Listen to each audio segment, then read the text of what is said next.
Right, hello and welcome to the very first View from Luffield podcast. My name's Ant. I'm Phil. Sorry, I trod on your feet already. This is going to be really good. And as you can tell, this is our first attempt of either a podcast or a YouTube video. You can probably tell by our attires that we are avid Formula One fans, specifically McLaren and them. The idea behind the podcast is quite simply, we spend every Monday talking to one another for about an hour about the weekend and the qualifying and the Grand Prix and gossip and rumour and whatever's happened in the world of Formula One. So we just thought we'd bore you lot with it all, really, to be fair. You can listen to it if you want. You don't have to if you don't want. If you do enjoy what you listen to, there is an Instagram page, View from Luffield. There's obviously the Spotify that I hope you listen to this on, or the YouTube channel that I hope you're watching this on. We do apologise for the background as well. The intention is for this to look a lot more professional once you guys start paying us. I feel outnumbered, by the way, because Zach's popped up in between us, and I think that's slightly unfair. His full name is Zach Larange. I'll be in trouble if I don't give him his Larange. Sorry, full name. Yeah. We would have had a prancing horse, but it's too busy making the wrong strategy move. There's a Lando Norris cap as well somewhere that got thrown, but Oscar's up because we are going to spend obviously the first podcast, talking about the fourth Grand Prix weekend of the season, Bahrain. So a celebratory one for me. I'd argue a celebratory one for you in a sense. It's better than it has been. We didn't get disqualified yet. That's true. Actually, I do want to pick your brains on that, but we'll go on that a bit later because I want to. There's a question I want to ask about that, and I don't know. I've explained this to people. In fact, we'll start off with it because it's pre-Bahrain.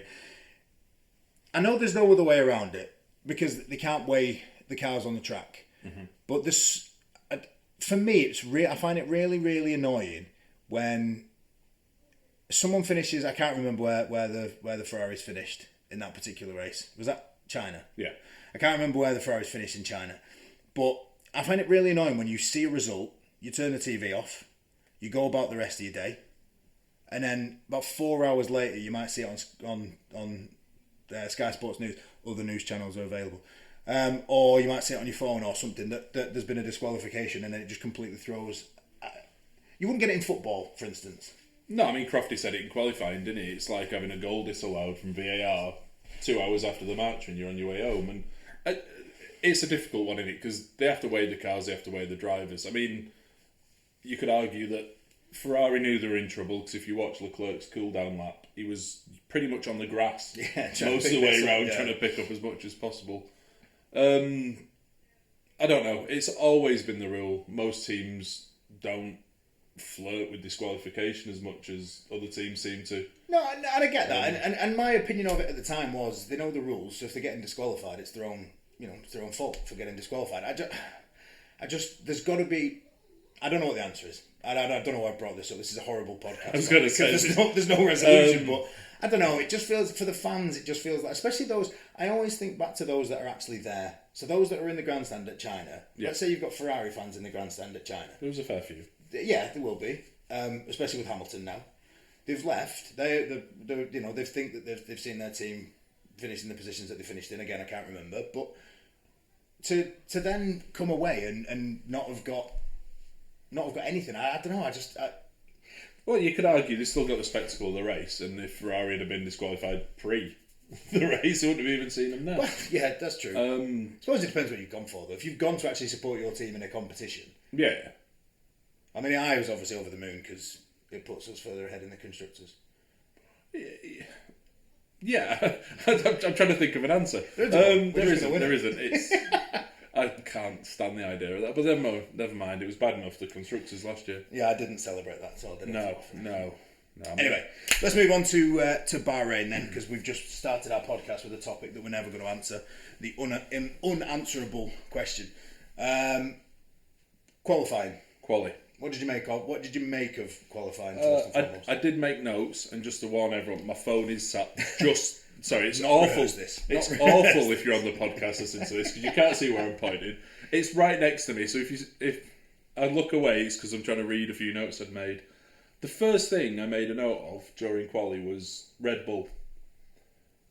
Everyone who watches Formula One, who follows Formula One, even as a second sport, seems to know that Verstappen wants a car that is so pointy on the front end it's untrue. What it looks like they did in Bahrain, even after having all pre-season testing there, was dial out every bit of oversteer that car had. But why? Okay, so why do you think? Because the question, I suppose, the curse of the number 2 seat at Red Bull is often because, and it was the same with Vettel, to be fair, with Webber, but not so much.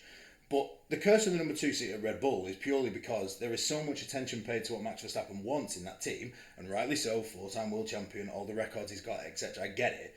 But the reason for that curse of the second seat is because if you can't adapt to Verstappen's setup, you will do badly. We've seen that with Gasly, we've seen it with Albon, we've seen it with Ricciardo, we've seen it with Lawson at the start of this season. You missed Perez, of course, who won him his first championship. Sorry, I've seen it with Perez. And weirdly enough, Perez just went worse, didn't it, obviously? But what I don't understand then, if that's the case, why? Because surely Red Bull would want to keep feeding that, keep giving Verstappen what he wants. You'd have thought, I mean, I suppose that I'm copying people's answers here, but James Vowles, I think it was in qualifying, was asked, the Williams in particular went really well pre-season. Sainz set the fastest time, didn't he? And he said that's because the temperatures are much hotter. Now it's getting cool. No, other way around. No, other way around. Yeah, there we go. It was cooler, wasn't it? Yeah, it was cooler. They're getting warmer now. So I don't know if Red Bull turned up with a setup from a cooler condition that didn't work, but I mean, the last 2 Bahrain Grand Prix before this one, they've started on pole. They got fastest lap, and they've led every single lap with one driver. Yeah. So I don't know. I suppose, like we were talking before we even started, that's good, isn't it? We're using all the stuff before we start. That's bonus content. Yeah. Unless you were in the room, you wouldn't have heard it. But like you said, I've actually forgotten what you even said now. About what? Do we have one of them, the kid? Just please hold. We're having technical issues. That being said, though, we're asking what's going on with. Whilst you continue to think of what you're trying to think of, we are talking about a man that's, let's be honest, has still won a race this season. Up until obviously the start of the Bahrain Grand Prix was still a point behind Norris in the Drivers' Championship. I know that's changed as a result of yesterday, but. Light bulb moment, it's just come on to me. No, sorry, this is awful. Actually, it's brilliant. I don't know, you might be enjoying it. Yeah. Laughing our failure. Yeah, please. You said before, it shows how difficult that car must be. Lawson's not a terrible driver. Tsunoda's certainly not a terrible driver. He said at the start of the season he should have been, if they were going to get rid of Perez, which people can agree, disagree regardless, it should have been Tsunoda in my eyes. But if Max Verstappen, who rightly has a claim to being one of the best ever, we're not going into that discussion because that's probably a 3-hour special of arguing as to why you can't compare two different. But if the current world champion, the guy who single-handedly fought McLaren last year and won, in terms of the drivers anyway, can't get that car to behave. Yeah. Lap after lap, then we've got a problem. They've got a massive problem, and it shows. And I think it showed a lot more than at Japan this week. In Bahrain, I'm not sure if it's the style of the track because they usually go a lot better than that. Yeah, they do a lot better at Bahrain. I wonder. I mean, I didn't hear or see anything that gives you any indication that suggests that they did anything particularly different for what they had in Japan. I mean, I know you're going to have different sets of different races. Different colours. Yeah, well, yeah. I wonder if that's why. It's the blue paint. It doesn't work. They've gone back to the traditional colour, and it doesn't help. But I don't know. I think the problem with, and I know we've gone off topic a little bit because we were talking about qualifying, and that's what we brought up with Max. I think the problem is with that at the moment. I think there's just been so much. You look back to last season. I honestly feel like there's been so much turmoil with Red Bull throughout last season. You look at Newey going. You look at all the investigations and allegations that that Christian Horner had to defend and was found not guilty of. Was found not guilty of. It was just a lot for Red Bull to go through, and I wonder if how much of it is missing Newey, how much of it is just because I still wonder what the relationship's like between Jos, Max, and Horner after everything. Yeah. I mean, I don't think we'll ever see, and even when you watch Drive to Survive, it wasn't really covered, other than the odd flippant comment. Other than Horner and Zach Brown having the best relationship in the world by the looks of Drive to Survive, there wasn't much said.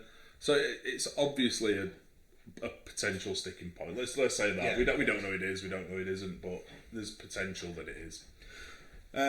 Going back to qualifying, sorry, because we went off on a little bit of a tangent on Max. Ocon. That was a little bit of a nasty.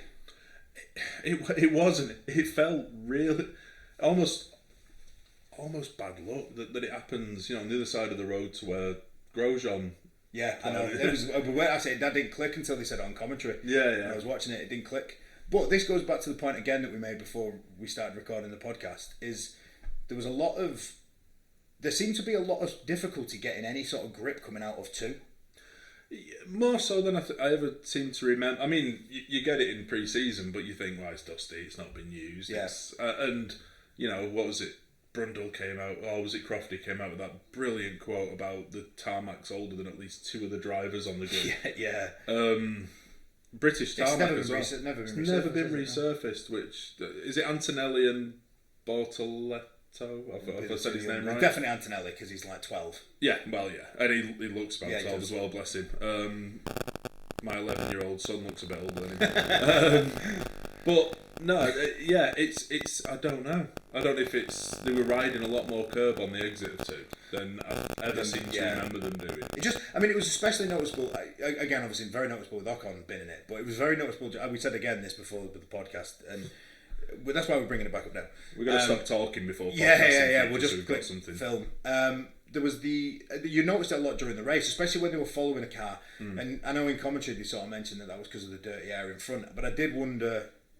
Again, go to Ocon. There was a couple of wobbles. I think Norris did a little wobble on it. He was either in the I can't remember. But it was either in the race when he was in clear air, or it was in quali. Can't remember which of the two. But he had a little bit of a wobble coming out of turn 2 as well. Just thinking now, and it has only just come to me. I've not made any notes on this. You can tell because he didn't look at his phone. I didn't know.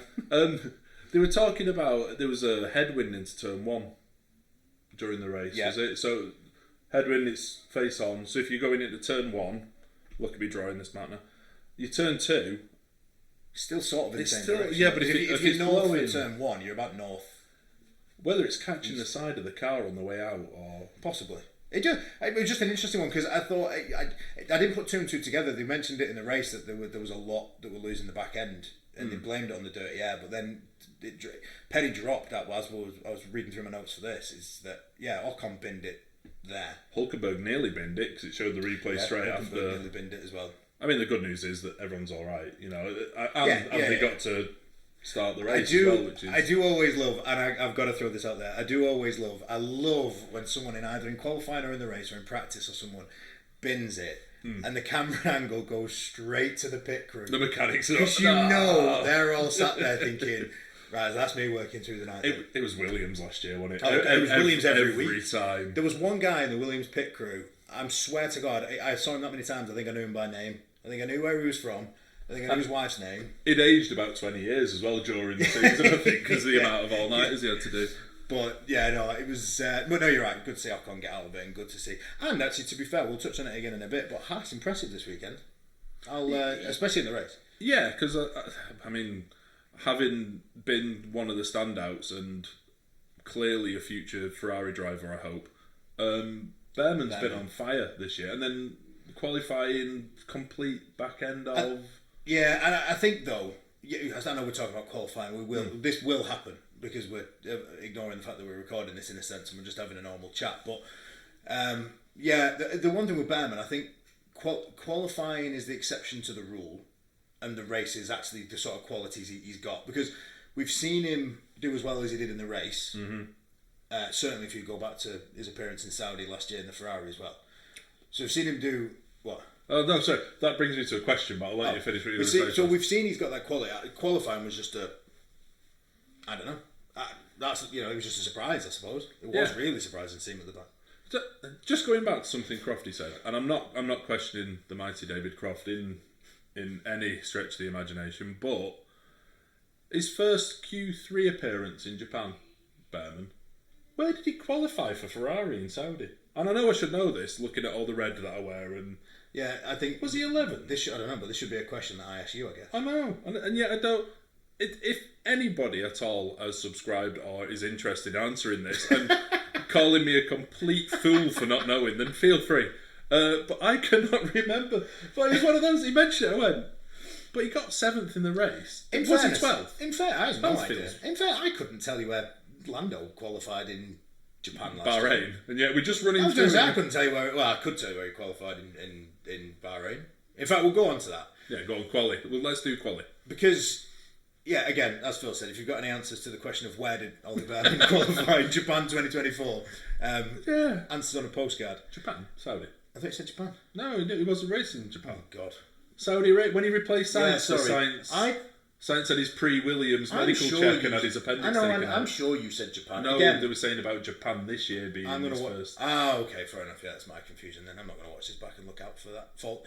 No, we'll just post it and let people laugh at us, I think. Yeah. Actually, there was one thing, and I know you brought this up before, that I has annoyed me about qualifying. Go on. It's the who got through to Q2 and who got knocked out with Q1 argument. Yeah. It's 43 minutes to be told that Nico Hulkenberg's had one of his lap times taken away, or was it deleted? Yeah. It felt a bit harsh towards Williams, and if you look at how far Sainz got, you could 8th, wasn't he? Yeah, I was going to say he did get into Q3. And Albon usually being the quicker qualifier, or so far this year being the quick. You wonder if it had just scraped through that Q1. Yeah, and it does go back to what we started the podcast off with when we went back to the Ferraris in China. I understand when they have to go a couple of hours after the race ends because you've got to weigh the drivers, you've got to weigh the car, you've got to whatever. I get that. But when it's just something as simple as track limits... It was track limits, wasn't it? It was track limits, yeah. But it's something as simple as track limits, and they've done such a good job, especially in Bahrain, with the blue lines that are there now to indicate that it's not the white line anymore. I don't understand how that takes 43 minutes. I'm with you. No. Because the thing is as well, you could say, I suppose you could argue, does Albon deserve a chance in Q2 because he wasn't quick enough? You could then counteract that argument with, he only wasn't quick enough because someone hypothetically cheated. Yeah, it's strong to say cheated, but without going and referring back to football again, because the two are chalk and cheese, isn't it? But if we can prove within a split second that a ball has crossed the line or not, split second sounds like an hour, doesn't it? Let's not look to football for ways to officiate. I'm not going VAR. I'm not opening up that can of worms. That might be a podcast where we've got a full weekend. You can do that one on your own. But the ball line technology.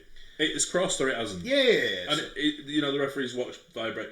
Surely, the amount of technology we have in Formula 1 now, we can say this car has left the circuit fully here and delete it instantly. And when you consider as well that no one review it, it says covered top to toe in sensors, aren't they? Yeah. Russell's wasn't during the race, but the rest of them are covered. It was, but only in sector 1. Yeah.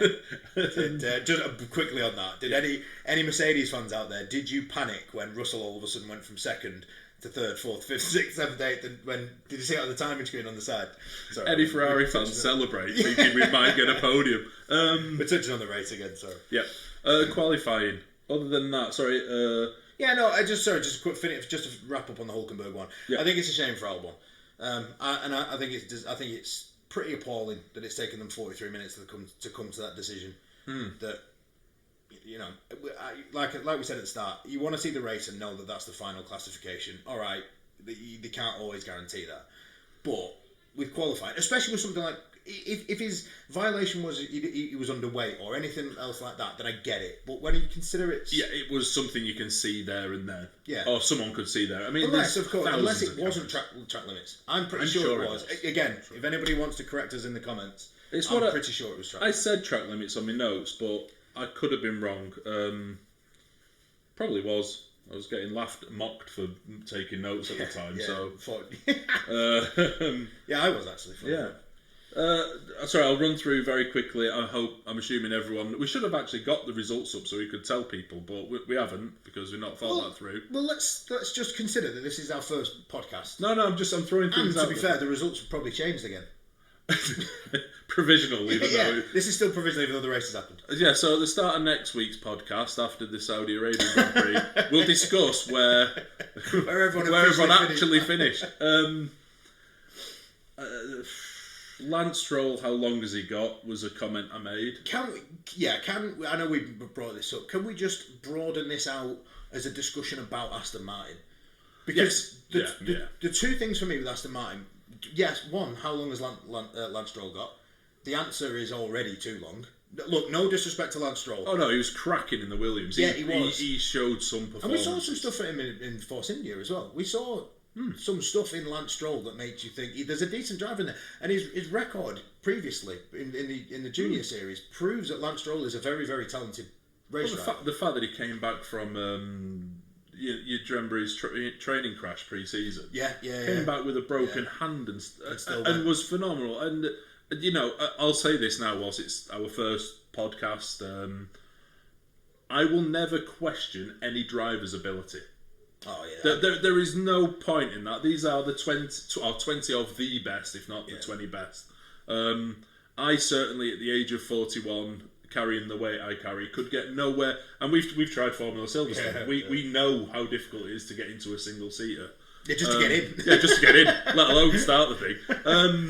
So this isn't. I will never call out a driver. I will never unfairly criticise or what I see as unfairly. Some people might disagree with what I say now, and that's fine.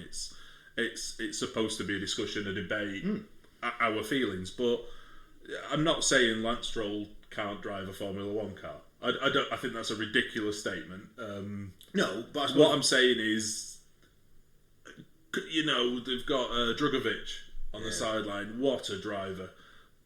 And then you could swing the other way and say, well, actually, if you look at Alonso celebrating 14th at the time, I know he ended up 13th because of Hulkenberg, but the fact that he said we maximised everything. Yeah.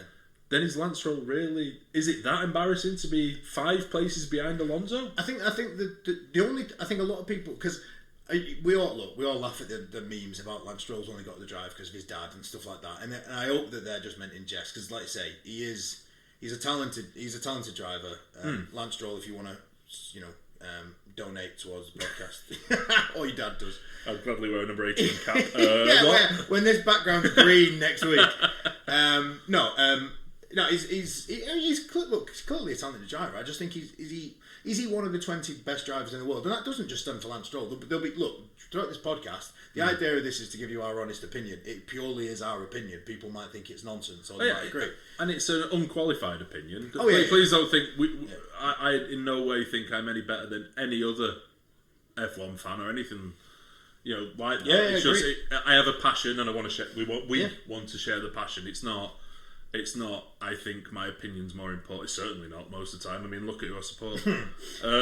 But just going back to Stroll, I think you asked the question of how long's he got.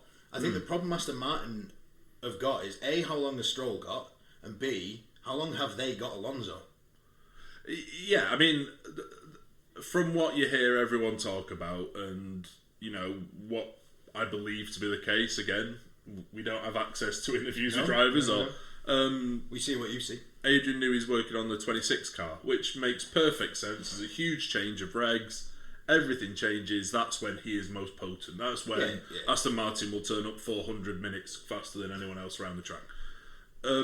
But surely you want to salvage your position in the current season because obviously points mean prize. As horrible as it sounds, points mean prizes. There's a lot of money for it. There's a lot of money for it, and I've got huge respect for Lawrence Stroll and the fact that he's brought the Aston Martin name back to Formula One, especially being British like we are. And God, I love that green on the car. I think it's amazing to see, and massive soft spot for Alonso as well. Obviously, with his he's been both teams. Should have won the championship with Ferrari, but he got held up. He was in a terrible McLaren. I don't think he could have won a lap. Terrible! First time round in the McLaren, he was. Sorry. Yeah. Although that was a silver Ferrari because they cheated, didn't they? And Kimi, still living on them days. God, is that the time? No, it's all no. We'll not go down that cheating route again. I'm not accusing any.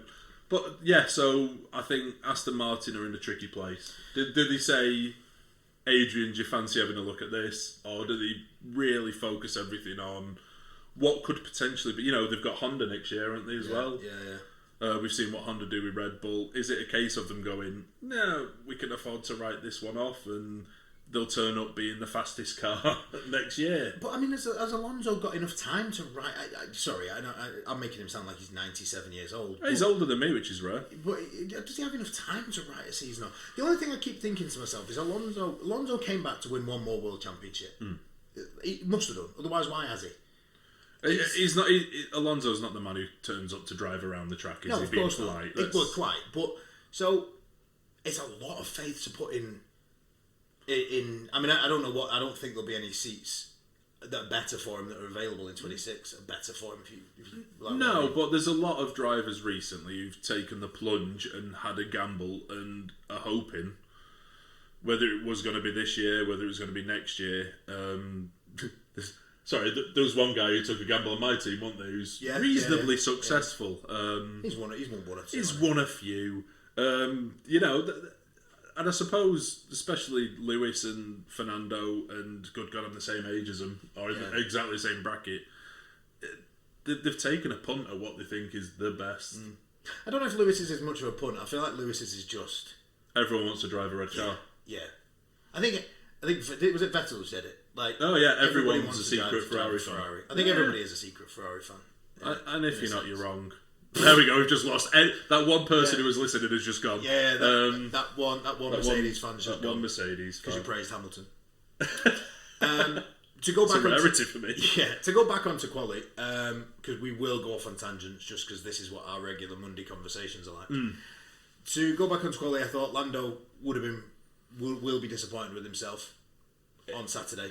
There is a question. We'll go through on Sunday with what. We'll go through Sunday in a minute. Is he bottling it? Let's answer that after we discuss the race. But I don't think he's bottling it. But I think I've said this for a very, very long time. Piastri for me is as good as him, if not slightly better. And I know there's an Oscar Piastri caps behind me, but I am a Lando Norris fan. Sorry, just for anyone who's watching, not listening, there you go. Because we're not having that. I also just realised actually, because this looks very anti-British. We've got the teammates of the two British drivers. It's it's mildly. Yours is intentional. Mine's slightly intentional, and no, I'm not going to go into my rant about how Silverstone's going to be red this year. We haven't got time. Nope. But yeah, so it's great, is Lando bottling it? No, I don't think he is. I just think the one thing that has been quite evident since Piastri got in, and since that McLaren got good enough to win races, the one thing that's been incredibly evident is Piastri just does everything without actually really saying anything. I think the only radio commentary we got from the race from him yesterday was to tell him that his drinks bottle wasn't working.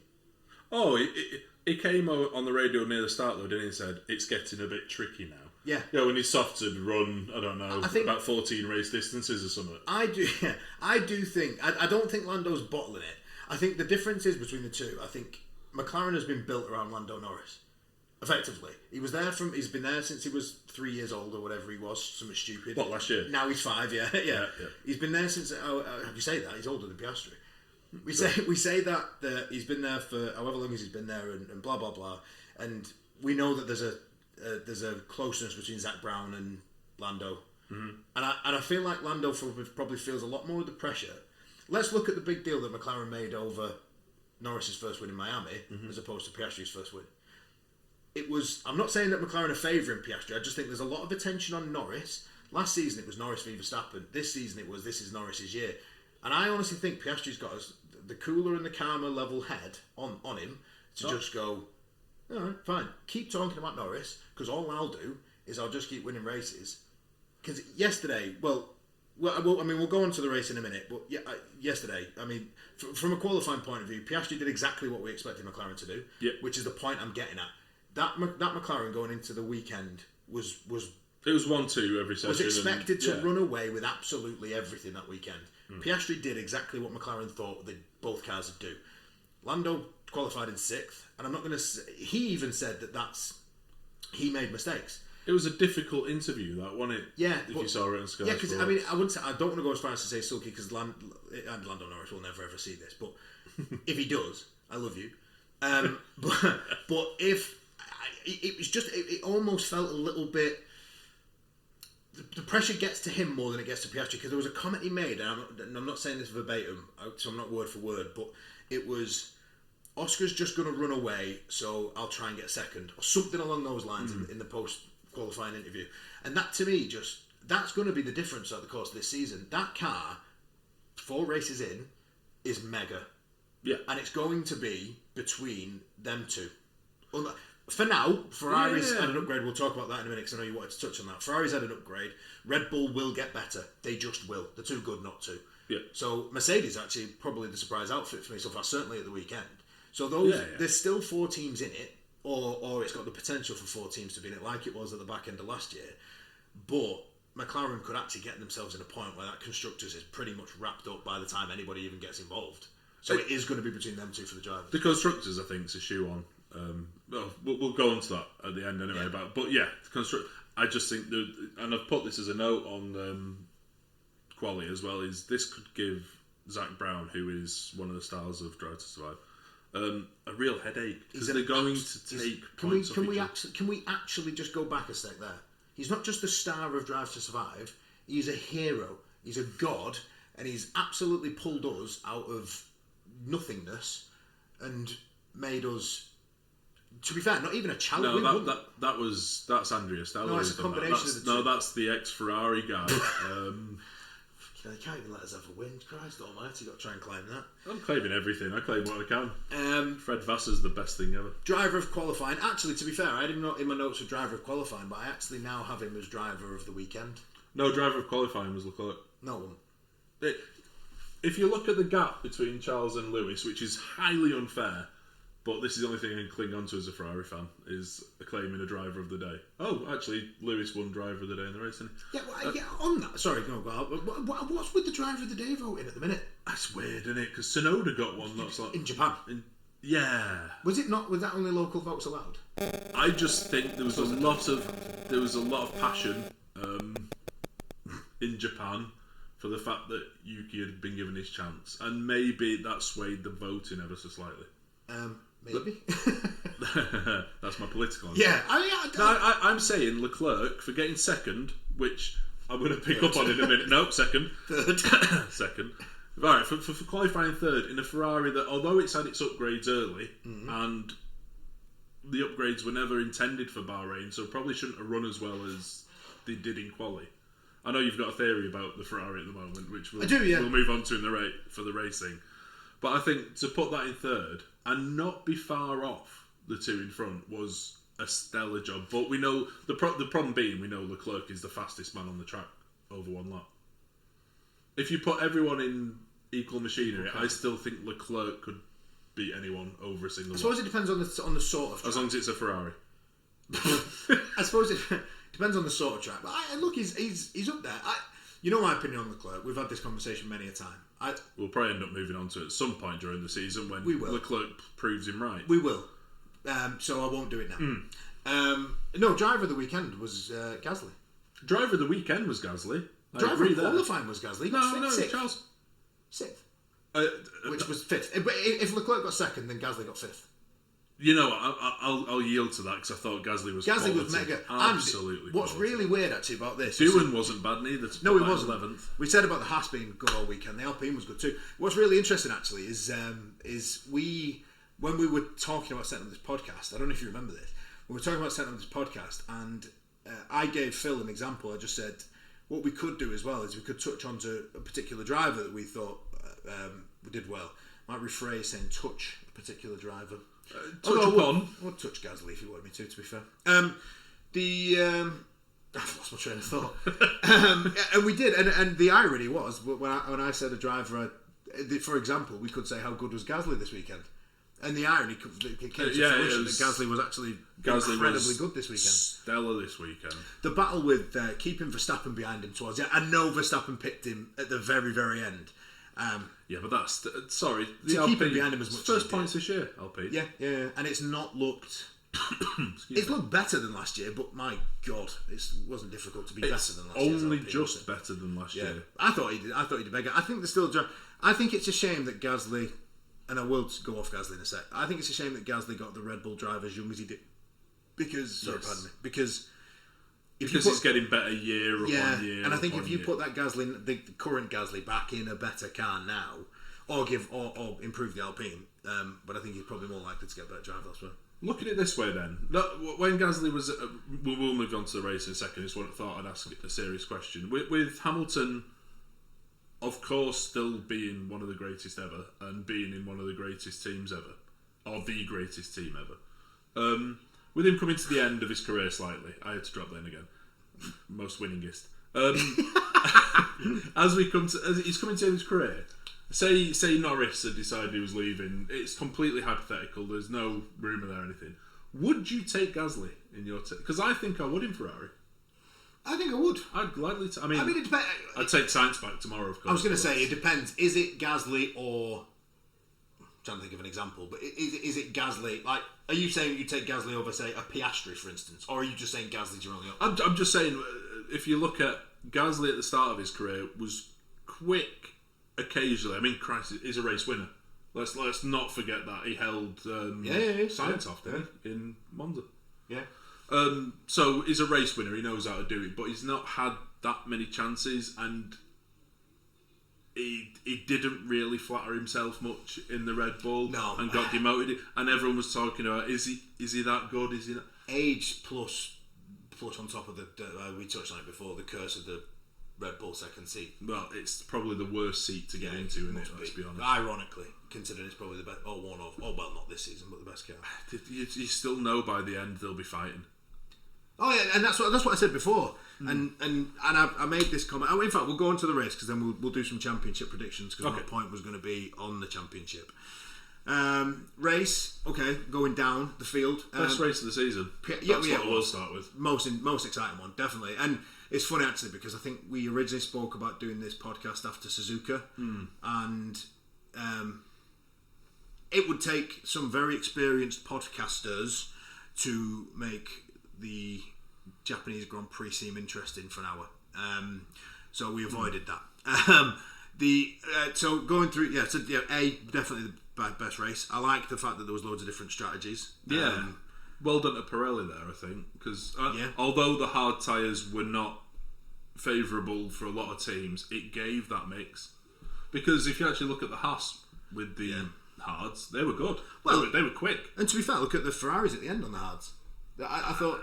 I mean, safety car forced Ferrari's hand. They couldn't have done softs all the way. If you look at the way Verstappen particularly was complaining about the hards, when, I'll be honest, as a McLaren fan, when I saw the Ferraris come in for the hards and I knew that Norris was going to be in and around both of the Ferraris, and you put the hards on, and then I saw Russell put the softs on, and obviously both McLarens had a fresh set of mediums and B, the option to use it because they both started on the softs. Yeah. I was over the moon with that setup. I genuinely thought a 1-2 was done and dusted at that point. Because to be fair to Ferrari, yes, I know Norris did eventually get both of your lot, but I thought they both drove. I genuinely did. I thought they both drove brilliantly. Yeah, I mean, just to pick up on. Sorry, I am actually looking at my notes now. Red Bull's pit stop lights are a lot like the roadworks lights around England. They seem to be on red way long. I don't know. It was weird as well because they got the second one, the manual did one, the which same didn't thing. work. That was bizarre. I mean, Actually, on that, just generally, what was wrong with F1 yesterday? yeah. Got Red Bull's pit thing, both of them. Russell's responder, which said he was second, then 20th, then. And then he obviously had the DRS that he ought to. We'll touch on that in a minute. The DRS that just opened because he tried to hit the radio. Then you had the timing screen just completely different working. If anybody watching it on Sky noticed, the one on the left that's normally down the ladder, if you like, tower. The tower, that just disappeared, and then they just gave you this sort of one that someone had clearly just put together as quickly as they possibly could. Dragged up Excel and on the and on the bottom right hand screen. So what was wrong? And with filled that? Half the screen as well, if you notice. So Yeah. you couldn't actually see most of the race. You had the replay that was live, if you remember that. Oh yeah, When Crofty had to tell us all that it wasn't a replay. And it's the little things like Leclerc didn't have DRS. Yeah. Now, again, they said about the serrated curbs, the fact they've been riding them pretty hard this weekend. All could be factors, but it's weird that Russell's DRS and his dashboard and his Alonso's steering wheel came off. Alonso. I know that wasn't the race. And then was it Lando got told to make sure he was within a second? But I wonder if that was to do with George's responder.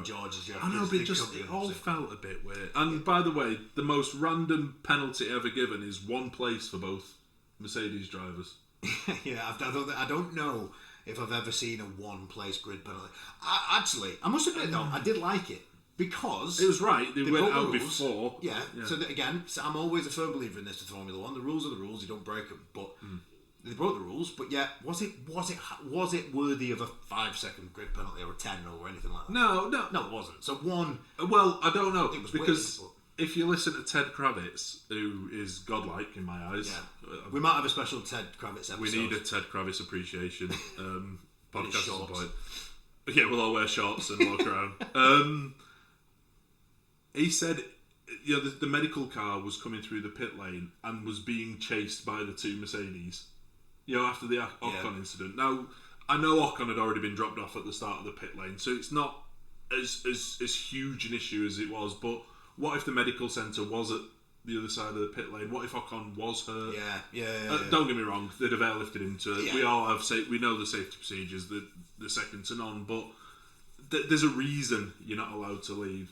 So if we go in the Carlos Sainz's slight lunge on Antonelli warranted a 10-second penalty, which I'm not sure about still to this day, is harassing a medical car down the pit lane not as dangerous? Well, sorry, the one grid penalty actually made sense, but what I'm saying is, what warrants? What's the understanding? It's always a question mark in it with the penalties. I think they just draw them out of a hat. I do, and I always think the punishment doesn't necessarily fit the crime. I remember was it last year Hamilton took Piastri off at Monza or Imola, might have been the year before, and it completely wiped out Piastri's race. But Hamilton got a time penalty, which because he was that far ahead of the car in front didn't actually affect his position. Yeah, and that's always. I'm not going going to harp back to that particular thing. It's always an awkward one. But it's just I don't know. I never feel like does it fit the crime? But anyway, but what's the other options? Ban him. You know what I mean? You're right, quite. Park up. You've ruined his race. So you've got to get out. Let him get in your car and take your position. Yeah, I know you couldn't do it. To go back to the race, Piastri.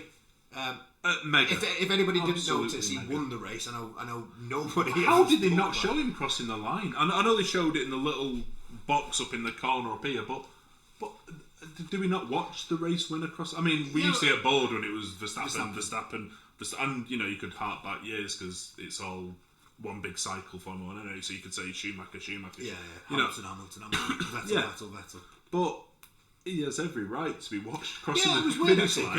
As a McLaren fan, it's been a very, very, very long time since there was a race where we didn't actually see one of the cars because he was that far in front. Yeah, he booked it, packed it. We know the rest, don't we? I mean, we said before the podcast, just the safety car came and it was perfectly timed for Piastri, but you make your own luck when you as we drive said that earlier, well. when you drive that well and you're just in control of absolutely everything.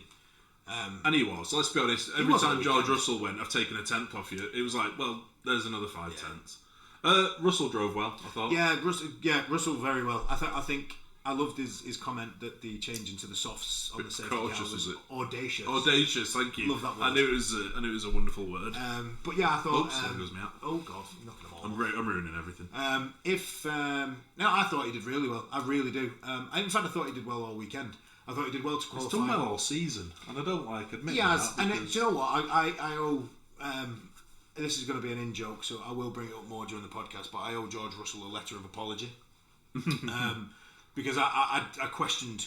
You're never going to replace Lewis Hamilton, in fairness, but I did question if Mercedes were making a horrible error putting in Antonelli and then giving Russell the shout of being team number one. But no, to be fair to George Russell, I think this season so far has been brilliant.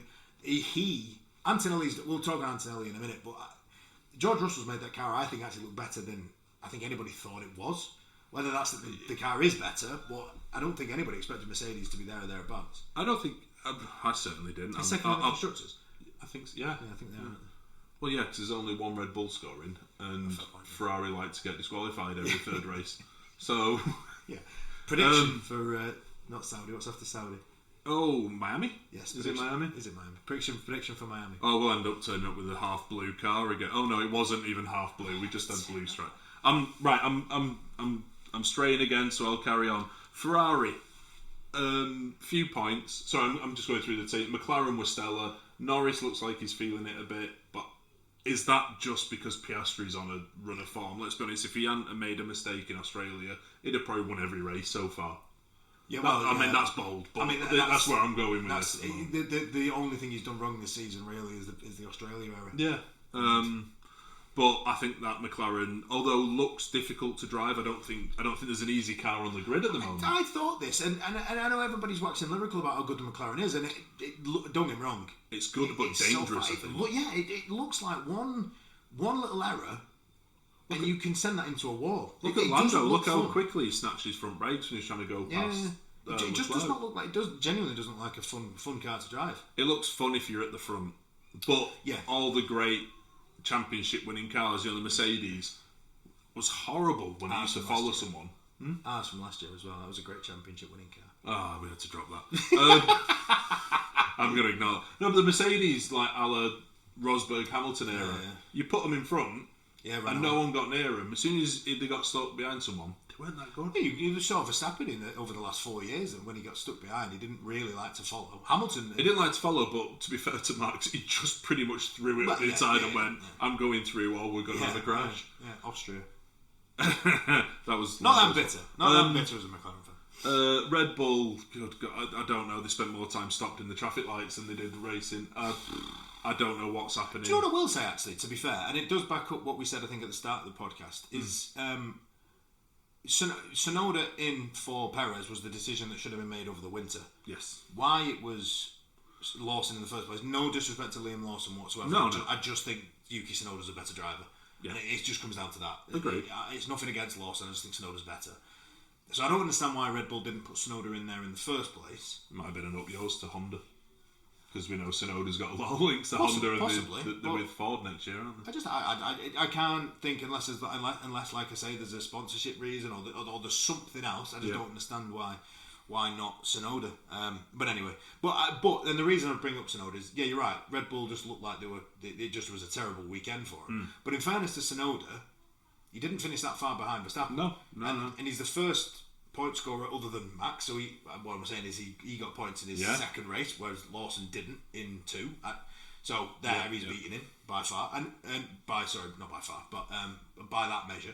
So, and again, you're not, if that car was good enough for Verstappen to win, does that mean that Tsunoda is maybe a fifth, sixth, fourth, something like that? Because he's like the early Perez when Perez came, back him up and carry up. Yeah. I don't think there's a 1-2 quite. Not yet. But I think he's capable of, eventually. Yeah, for me, and fair play to Tsunoda, because there was a lot of talk around him taking that. He would have had a lot of pressure, certainly the first one being in his own Grand Prix in Suzuka, blah, blah, blah. Got driver of the day somehow. But yeah, but fair play to him. I thought he did really well in Bahrain. And yeah, I think Tsunoda should have been in for Lawson anyway. So fair play to him. Yeah. Sorry, I'm rattling through. Ferrari. They got the strategy right up until the safety car. I think they'd have run the mediums longer because they had that overshoot from the first. Yeah. And put the softs on at the end. Yeah. I think what stumped them a little bit was 24 laps, was it? That was the safety car, 23, audacious. 24, something like that, 24 laps, and the Ferrari that's chewing tyres at the moment, it wouldn't have got, the softs wouldn't have got there. No. I think they were forced to take the hards, and a decent result. I think Leclerc looks as feisty as ever. I think Hamilton, an hour after the race, actually turned around and said he now knows how to drive the Ferrari. Which makes it for interesting for Saudi. Was it 4th and 5th in the end? Sorry. It was, yeah. It makes it interesting for Saudi, to be fair. When the Ferraris always go pretty well, because... And the one thing I will say, you brought this up, and I did want to bring this theory. I've watched this over the weekend. I think the upgrades that Ferrari have brought gives them an improvement on a less fuel. Yep. But not so much on a full tank. No, I think that I still think the struggling. Quality, for instance, I think they've got a slight improvement. I do think third for them in qualifying was I wouldn't say a surprise because that makes it sound phenomenal. They've won a sprint this year, yeah. So they're obviously not a terrible car. No. But I thought third for them in qualifying was a massive improvement. All right, Hamilton was ninth, but we've talked about Hamilton. He's still getting used to the car. But yeah, and I thought the race result for 4th and 5th. I think if I'd have said to you on Sunday morning, would you take? I'd give you 4th and 5th. I'd take it. I think you'd have taken it. Oh yeah, because we knew Norris was going to come. I actually thought Norris was going to come flying through. Well, he will do when he starts about 10 minutes before everyone else. Well, he nearly did this weekend when he that's found. what I mean. Yeah, when he. Yeah, that's what I'm getting. Yeah, sorry.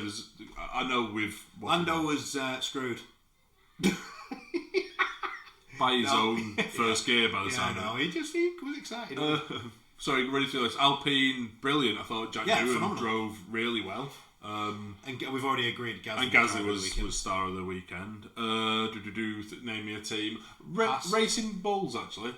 I thought they were quiet. For the first time this season, there was a Hadjar's class, by the way. Yeah, he is. And I made some comments about keep an eye on Hadjar. And then I did, and there wasn't really a great deal else. No, they said, but it's uncanny, isn't it? How the big sister team, went missing, and all of a sudden the Racing Bulls have gone. Now I know they don't share many parts; they share enough. They share as many as they can, I think now. But it just felt odd that both teams seem to fall off a bit. I think the thing is with Liam Lawson, I feel so sorry for Liam Lawson because I keep watching him and I'm desperate for him to get a point or get into Q3 or something, qualify 12th, something that would be considered a standout. But the problem is he's up against possibly one of the best Red Bull youngsters, barring the obvious Vettel and Verstappen. In Hadjar. Hadjar just looks a class above. Future world champion. He looks so quick and laid back. Two of the rookies for me are stonewall future world champions. Behrman. No. And it's not because he'll probably end up at Ferrari. Well, that's enough to usually write off most. Sorry, I didn't mean that to be a dig, but wow. Hadjar and Bortoletto. You reckon Bortoletto? Yeah, oh, hang on, where's he from? Brazil. No, hang on. Oh, right. Yeah, the McLaren youngster, definitely. But right, we're moving on. So Racing Bulls, that's one to forget. Sauber, I don't know. Well, Hulkenberg got disqualified. Yeah. After being disqualified after the fact not disqualified, a lap time deleted. And Bortoletto, future world champion. Another pointless weekend. What? But I still think they're treading water until Audi money comes. Yeah, what gets the Sauber driver up for work at the minute? Must be so difficult. The bright green car that's quite pretty. Yeah, possibly, but it must, unless they're drinking a lot of that kick. Is it? I take it it's an energy drink, isn't it? I've no idea. Oh, I'm assuming so. I've no idea. I might be wrong. Who else? Haas. I thought Haas did well. Brilliant. Firstly for rebuilding Ocon's car. Yep. And then Behrman just looked class going 20th to 10th. 20th to 10th was mega from Behrman. Yeah, very mega. Who were missing? Williams are disappointing. I want Sainz to win a race in a Williams. I don't think he's going to win a race. Well, I don't think he's going to finish a race, bless him.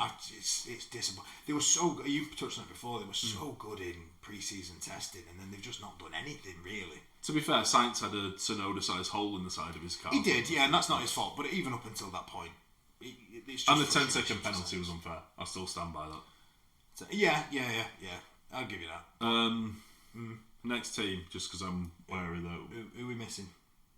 Who else didn't do anything? I think we've not named them all.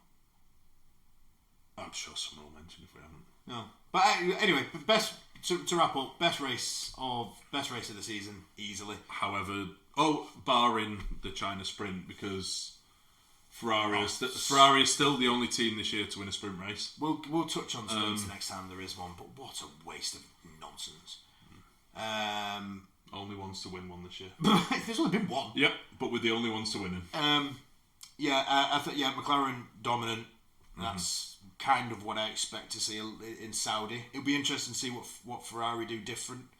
If Hamilton has got a bit of a better grip with the Ferrari, as he said, and the upgrades do kick in a little bit. Because like you said before, they're not for Bahrain. No, they were rushed on because So it'll be interesting to see what happens there. I think McLaren will be favourites again. Yeah. I don't think there's enough time really for anyone who hasn't done anything.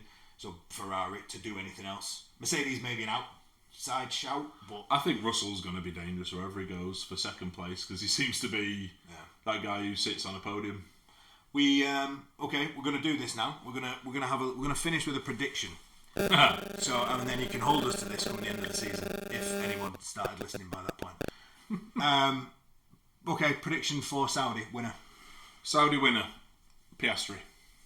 For Saudi winner, I'm going to swap. And for those who aren't watching on YouTube, I just put the Lando Norris hat behind me, not the Oscar Piastri one. I think Lando will come back in Saudi.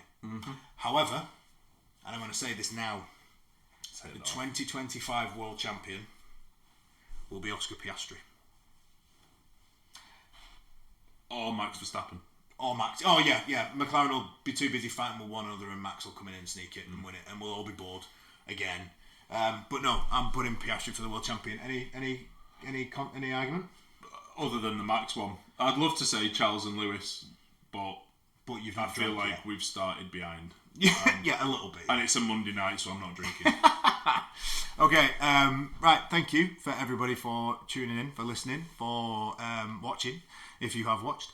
And we will see you next week when we discuss the Saudi Arabian Grand Prix. Hopefully there will be a little bit more of a structure and we won't just be going here, there and everywhere. But I hope you enjoyed what you listened to.